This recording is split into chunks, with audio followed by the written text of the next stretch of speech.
ಇನ್ನು 2028ರ ಚುನಾವಣೆಯ ದಿಕ್ಸೂಚಿ ಅಂತ ಇದನ್ನು ವರ್ಣಿಸ್ತಾ ಇದ್ದಾರೆ. ನನ್ನ ಪ್ರಕಾರ ಏನು ದಿಕ್ಸೂಚಿ ಅಲ್ಲ. ಕಾರಣ ಇದು ಉಪಚುನಾವಣೆ ಪರಿಸ್ಥಿತಿಗಳೇನು ಅಂತ ಎಲ್ಲರಿಗೂ ಗೊತ್ತಿದೆ. ಅದರಲ್ಲೂ ಕೂಡ ಕುಟುಂಬದ ಹಿಡಿತವನ್ನು ಹೊಂದಿರುವಂಥ ಎರಡು ಕ್ಷೇತ್ರಗಳು, ಒಂದು ಬಾಗಲಕೋಟೆ, ಇನ್ನೊಂದು ದಾವಣಗೆರೆಯ ದಕ್ಷಿಣ ಕ್ಷೇತ್ರ.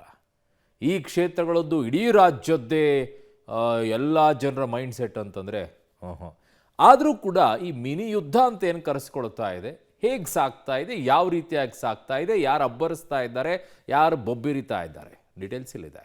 ಮಿನಿ ಯುದ್ಧಕ್ಕೆ ಸಜ್ಜಾದ ಬೆಣ್ಣೆ ನಗರಿ. ಪ್ರಚಾರದ ಅಖಾಡಕ್ಕೆ ಇಳಿದ ಸಿಎಂ ಸಿದ್ದು. ಕೇಸರಿ ಕಲಿಗಳಿಂದಲೂ ಭರ್ಜರಿ ಪ್ರಚಾರ.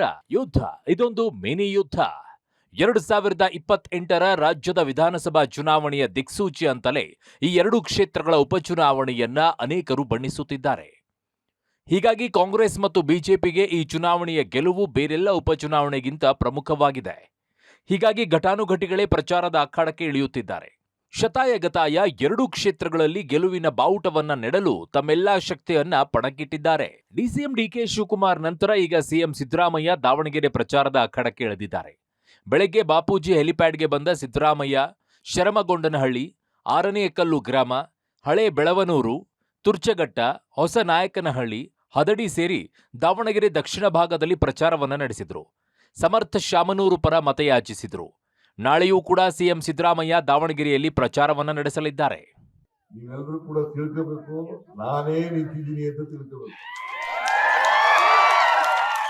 ಇವ್ರು ಗೆದ್ರೆ ನಾನೇ ಗೆದ್ದಾಗಿ ನನಗೆ ಶಕ್ತಿ ಬರ್ತದೆ, ನಮ್ಮ ಪಕ್ಷಕ್ಕೆ ಶಕ್ತಿ ಬರ್ತದೆ, ನಮ್ಮ ಸರ್ಕಾರಕ್ಕೆ ಶಕ್ತಿ ಬರ್ತದೆ. ಆದ್ರಿಂದ 9ನೇ ತಾರೀಕು ನೀವೆಲ್ಲ ಮತಗಟ್ಟೆಗೆ ಹೋಗಿ ಹಸ್ತದ ಗುರುತಿಗೆ ಓಟ್ ಹಾಕಿ ಸಮರ್ಥ ಅವರನ್ನ ಗೆಲ್ಲಿಸಿ ವಿಧಾನಸಭೆಗೆ ಕಳಿಸಿಕೊಡ್ಬೇಕು ಅಂತ ಹೇಳಿ ನಿಮ್ಮಲ್ಲಿ ಮನವಿ ಮಾಡಿ ನಿಮ್ಗೆಲ್ಲರಿಗೂ ನಮಸ್ಕಾರ ಮಾಡಿ. ಈ ಒಂದು ಚುನಾವಣೆ ಮುಂದಿನ 28ರ ಚುನಾವಣೆಗೆ ದಿಕ್ಸೂಚಿ. ಅದಕ್ಕೆ ನಮ್ಮೆಲ್ಲರ ಒಂದು ಆಶೀರ್ವಾದ ನಮ್ಮ ಸಮರ್ಥ ಶಾಮನೂರ್ ಅವರಿಗೆ ಕೊಡ್ಲಿಕ್ಕೆ ನಮಗೆಲ್ಲರಿಗೂ ದಾಖಲೆಯಿಂದ ಕೇಳ್ಕೊಳ್ತಾ ಇದ್ದೇವೆ. ಶ್ರೀನಿವಾಸ ದಾಸ್ ಪರ ಮಾಜಿ ಸಿಎಂಗಳ ಪ್ರಚಾರ. ಯಡಿಯೂರಪ್ಪ, ಬಸವರಾಜ ಬೊಮ್ಮಾಯಿ ಕ್ಯಾಂಪೇನ್. ಇನ್ನು ದಾವಣಗೆರೆ ದಕ್ಷಿಣ ಬಿಜೆಪಿ ಅಭ್ಯರ್ಥಿ ಶ್ರೀನಿವಾಸ ದಾಸ್ ಕರಿಬಸಪ್ಪ ಪರ ಮಾಜಿ ಸಿಎಂ ಬಿಎಸ್ ಯಡಿಯೂರಪ್ಪ ಹಾಗೂ ಸಂಸದ ಬಸವರಾಜ ಬೊಮ್ಮಾಯಿ ಭರ್ಜರಿ ಪ್ರಚಾರವನ್ನ ನಡೆಸಿದ್ರು. ರ್ಯಾಲಿಯಲ್ಲಿ ಸಾವಿರಾರು ಕಾರ್ಯಕರ್ತರು ಭಾಗವಹಿಸಿದ್ರು. ದಾರಿಯುದ್ದಕ್ಕೂ ಬಿಜೆಪಿ ಅಭ್ಯರ್ಥಿ ಹಾಗೂ ಬಿಎಸ್ವೈ ಮೇಲೆ ಹೂವಿನ ಮಳೆ ಸುರಿಸಲಾಯಿತು. ಈ ಬಾರಿ ಎಲ್ಲಾ ಸಮುದಾಯದವರು ಬಿಜೆಪಿ ಅಭ್ಯರ್ಥಿಗೆ ಮತ ಮಾಡುವಂತೆ ಮನವಿಯನ್ನ ಮಾಡಿದರು. ಮಾಜಿ ಸಿಎಂ ಯಡಿಯೂರಪ್ಪ ಮಾತನಾಡಿ, ಈ ಚುನಾವಣೆಯನ್ನ ಹಣಬಲದಿಂದ ಗೆಲ್ಲಬಹುದು ಅಂತ ಕಾಂಗ್ರೆಸ್ ಅಂದುಕೊಂಡಿದೆ. ಅವರಿಗೆ ತಕ್ಕ ಪಾಠ ಕಲಿಸಬೇಕು ಅಂತ ಗುಡುಗಿದ್ರು. ದಾವಣಗೆರೆ ದಕ್ಷಿಣ ಕ್ಷೇತ್ರದ ಉಪಚುನಾವಣೆಯ ಪ್ರಚಾರ ಬಿರುಸಿನಿಂದ ಸಾಗ್ತಾ ಇರುವಂತದ್ದು. ಪ್ರಮುಖವಾಗಿ ಬಿಜೆಪಿ ಅಭ್ಯರ್ಥಿ ಶ್ರೀನಿವಾಸ ದಾಸಕರಿಯಪ್ಪ ಪರವಾಗಿ ಮಾಜಿ ಸಿಎಂ ಅಂತಹ ಯಡಿಯೂರಪ್ಪ ಅವರು ಕೂಡ ಪ್ರಚಾರವನ್ನು ಕೂಡ ನಿನ್ನೆಯಿಂದ ಕೂಡ ಮಾಡ್ತಾ ಇರೋದು ನಾವು ನೋಡಿದಾಗ ಯಡಿಯೂರಪ್ಪ ಅವರು ಕೂಡ ಏನು ಪ್ರಚಾರಕ್ಕೆ ಹೊರಟಿರುವಂತದ್ದು. ಇವ್ರ ಬಗ್ಗೆ ಮಾತಾಡೋದಕ್ಕೂ ಸರ್ ಯಡಿಯೂರಪ್ಪ ಸರ್ ಹೇಳಿ ಸರ್, ಯಾವ ರೀತಿಯಾಗಿ ಸರ್ ನಿನ್ನೆ ಇವತ್ತು ಸಾಕಷ್ಟು ಒಂದು ಪ್ರಚಾರ ಮಾಡ್ತಾ ಇದ್ದೀರಿ? ತುಂಬಾ ಚೆನ್ನಾಗಿದೆ. ದಾವಣಗೆರೆ, ಬಾಗಲಕೋಟೆ ಎರಡೂ ಕ್ಷೇತ್ರ ಗೆಲ್ತೀವಿ ಅನ್ನೋಂಥ ವಿಶ್ವಾಸ ನಮಗಿದೆ. ಆ ದಿಕ್ಕಿನಲ್ಲಿ ಪ್ರಾಮಾಣಿಕ ಪ್ರಯತ್ನ ಮಾಡ್ತಿದ್ದೇವೆ. ಸರ್, ಈ ಚುನಾವಣೆ 2028ರ ದಿಕ್ಸೂಚಿನ ಸರ್? ಅಲ್ಲ, ಆ ಪ್ರಶ್ನೆ ಉದ್ಭವ ಆಗೋದಿಲ್ಲ. ಪ್ರಶ್ನೆ ಇರುವಂತಹದ್ದು ಈ ಎರಡೂ ಕ್ಷೇತ್ರ ಗೆದ್ದು ಭ್ರಷ್ಟಾಚಾರದಲ್ಲಿ ತೊಡಗಿ ಜನಹಿತವನ್ನು ಮರೆತಿರುವಂಥ ಈ ಒಂದು ಹೊಸ ತೆರಿಗೆಯನ್ನು ಹಾಕಿ ಜನರಿಗೆ ಲೂಟಿ ಮಾಡುತ್ತಿರುವಂಥ ಈ ಸರ್ಕಾರಕ್ಕೆ ಪಾಠ ಕಲಿಸೋಕ್ಕೆ ಒಂದು ಅವಕಾಶ, ಅದನ್ನು ಸದ್ಬಳಕೆ ಮಾಡ್ಕೋಬೇಕು ಅಂತೇಳಿ ದಾವಣಗೆರೆ, ಬಾಗಲಕೋಟೆ ಮತದಾರರಲ್ಲಿ ವಿನಂತಿ ಮಾಡ್ತೀನಿ. ಸರ್, ಈ ಬಾರಿ ದಾವಣಗೆರೆ ದಕ್ಷಿಣ ಕ್ಷೇತ್ರದಲ್ಲಿ ಮುಸ್ಲಿಮ್ಸರು ಕೂಡ ಬಿಜೆಪಿಗೆ ಮತವನ್ನು ಹಾಕ್ತೀವಿ ಅನ್ನುವಂತ ಕಾದ್ ನೋಡೋಣ. ಎಲ್ಲ ರಾಜ್ಯ ನಾಯಕರು ಮತ್ತು ಮಾಜಿ ಮುಖ್ಯಮಂತ್ರಿಗಳಾಗಿರ್ತಕ್ಕಂಥ ರೈತ ನಾಯಕರಾಗಿರ್ತ ಯಡಿಯೂರಪ್ಪನವರು ಈಗಾಗಲೇ ನಿನ್ನೆ ಇವತ್ತು ಪ್ರವಾಸ ಕೈಗೊಂಡು ಚುನಾವಣಾ ಕಾರ್ಯದಲ್ಲಿ ತೊಡಗಿದ್ದಾರೆ. ನನಗೆ ಹೆಚ್ಚು ಶಕ್ತಿ ಬಂದಿದೆ. ಜಿಲ್ಲೆಯ ಎಲ್ಲ ನಾಯಕರು ಮತ್ತು ರಾಜ್ಯದ ನಾಯಕರು, ಬಸವರಾಜ ಬೊಮ್ಮಾಯಿ ಅವರು ಬಂದಿದ್ದರು, ಸಿ ಪಾಟೀಲ್ರವರು ಬಂದಿದ್ದಾರೆ. ಎಲ್ಲರ ಹೋರಾಟದ ಫಲವಾಗಿ ಏಪ್ರಿಲ್ 9 ನಡೀತಕ್ಕಂಥ ಚುನಾವಣೆಯಲ್ಲಿ ನಾನು ಗೆಲ್ತೀನಿ. ಅಂದ್ರೆ ಸಮುದಾಯ ಲೆಕ್ಕ ಹಾಕೊಂಡು ನೀವು ಕೆಲಸ ಮಾಡ್ತೀರಾ? ಅಂದ್ರೆ ಸಭೆಗಳಾಗ್ಲಿ ಎಲ್ಲ ಮಾಡ್ತಾ ಇದ್ದಾರೆ ಸರ್. ಅಹಿಂದ ಸಮುದಾಯ ಆಗಿರ್ಬೋದು, ಲಿಂಗಾಯತ ಸಮುದಾಯ, ಈ ರೀತಿಯ ಪ್ರಮುಖ ಮುಖಂಡರ ಜೊತೆ ಸಭೆ ಕೂಡ ನಡೆಸ್ತಾರೆ. ಅದು ಸಕ್ಸಸ್ ಆಗಿದೆಯಾ ಸರ್? ನಮ್ಮ ಪಕ್ಷದ ಎಲ್ಲ ಮುಖಂಡರು ಎಲ್ಲ ಜಾತಿವಾರು ಸಭೆಗಳನ್ನು ಮಾಡಿದ್ದಾರೆ. ನನಗೆ 2,32,000 ಮತದಾರಿಗೂ ಭಾರತೀಯ ಜನತಾ ಪಾರ್ಟಿ ಅಭ್ಯರ್ಥಿ. ನಾನು 2,32,000 ಮತಯಾಚನೆ ಮಾಡ್ತಾ ಇದ್ದೀನಿ. ನಾಳೆಗೆ ಒಂದು ರೌಂಡ್ ಪೂರ್ತಿ ಮುಗಿಯುತ್ತೆ.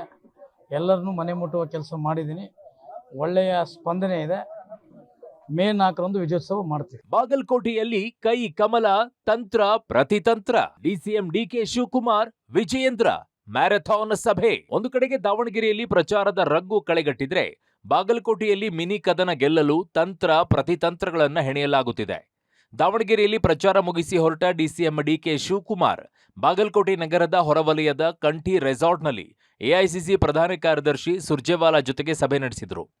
ಕಾಂಗ್ರೆಸ್ನ ಮುಖಂಡರು, ಕೆಪಿಸಿಸಿ ಪದಾಧಿಕಾರಿಗಳು ಹಾಗೂ ವೀಕ್ಷಕರ ಜೊತೆಗೆ ಚರ್ಚೆಯನ್ನ ನಡೆಸಿದರು. ಇತ್ತ ವಿಜಯೇಂದ್ರ ಕಾಂಗ್ರೆಸ್ನ ತಂತ್ರಕ್ಕೆ ಪ್ರತಿತಂತ್ರವನ್ನ ಹೂಡಲು ಸಜ್ಜಾಗಿದ್ದು, ಕಳೆದ 3 ದಿನಗಳಿಂದ ಬಾಗಲಕೋಟೆಯಲ್ಲಿಯೇ ವಾಸ್ತವ್ಯವನ್ನ ಹೂಡಿದ್ದಾರೆ. ಬಾಗಲಕೋಟೆಯಲ್ಲಿ ಬಿಜೆಪಿಯ ಪ್ರಮುಖರ ಜೊತೆಗೆ ಸಭೆಯನ್ನ ನಡೆಸಿದ್ದಾರೆ. 2ನೇ ಹಂತದ ಪ್ರಚಾರಕ್ಕೆ ಯಡಿಯೂರಪ್ಪ ಜೊತೆಗೆ ಮತ್ತೆ ಧುಮುಕಲಿದ್ದಾರೆ. ಎಲ್ಲದೂ ಕೂಡ ಕ್ಷೇತ್ರದ ಮತದಾರರು ತೀರ್ಮಾನ ಮಾಡ್ತಾರೆ.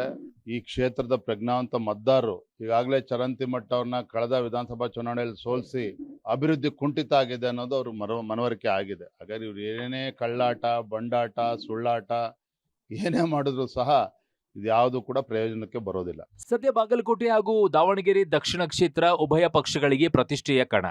ಈ ಎರಡೂ ಚುನಾವಣೆ ಗೆಲ್ಲುವ ಮೂಲಕ ಕಾಂಗ್ರೆಸ್ ಸರ್ಕಾರದ ವಿರುದ್ಧ ಆಡಳಿತ ವಿರೋಧಿ ಅಲೆ ಇದೆ ಅಂತ ಸಾಬೀತುಪಡಿಸುವ ಸವಾಲು ಬಿಜೆಪಿ ಎದುರು ಇದ್ರೆ, ಎರಡೂ ಕ್ಷೇತ್ರ ಗೆದ್ದು ಗ್ಯಾರಂಟಿಗಳಿಂದಾಗಿ ಜನರು ನಮ್ಮ ಪರ ಇದ್ದಾರೆ ಅಂತ ಕಾಂಗ್ರೆಸ್ ಸಾಬೀತುಪಡಿಸಬೇಕಿದೆ. ಈ ಪ್ರತಿಷ್ಠೆಯ ಕಣಗಳಲ್ಲಿ ಜನ ಯಾರ ಪರ ಇದ್ದಾರೆ ಅನ್ನೋದು ಫಲಿತಾಂಶದ ದಿನ ಸ್ಪಷ್ಟವಾಗಲಿದೆ. ದಾವಣಗೆರೆಯಿಂದ ಪುನೀತ್ ಆಪ್ತಿ, ಬಾಗಲಕೋಟೆಯಿಂದ ರವಿ ಹಳ್ಳೂರು, ಪಬ್ಲಿಕ್ ಟಿವಿ.